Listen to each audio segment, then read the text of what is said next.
એકવાર એક યુવાન પોતાના દુઃખો અને પોતાના પર આવેલી આફતોથી કંટાળી ગયો અને એણે ભગવાનને પ્રાર્થના કરી કે ભગવાન તું હંમેશા મને આવા બધા દુઃખ, આવી તકલીફો, આટલું પ્રેશર, આટલો તણાવ, આટલું માનસિક શાંતિ નથી મળી રહી, આવું કેમ? ભગવાન પ્રસન્ન થયા અને કહ્યું કે એક કામ કર બેટા, તું મારી સાથે ચાલ.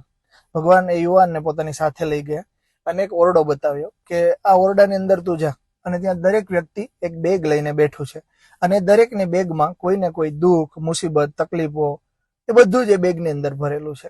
તને જે બેગ આમાંથી ગમે એ બેગ તારે લઈ લેવાની છે અને તારી બેગ મૂકી દેવાની છે. એ યુવાન અંદર ગયો અને એને દરેક વ્યક્તિની બેગ ચેક કરી અને દરેકની અંદર કોઈ ને કોઈ રીતે કોઈનું દુઃખ એમની અંદર હતું.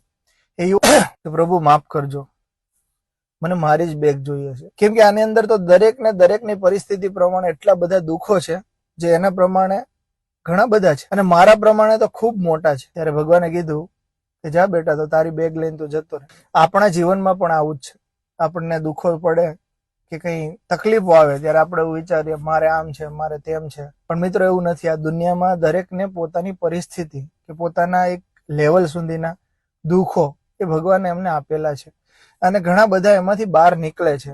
એ શાંતિથી બેસી અને વિચારવાનું હોય છે કે આમનો રસ્તો કેવી રીતે કાઢવો, આમના માટે હવે શું કરવું પડે. એ દરેક લોકોએ પોતાના દુઃખ કે એમની પરિસ્થિતિને એમને અનુકૂળ રીતે એમને સારા પોઝિટિવ વિચારોથી એમાંથી બહાર નીકળવાનું હોય. આ જ જીવન છે સાચું.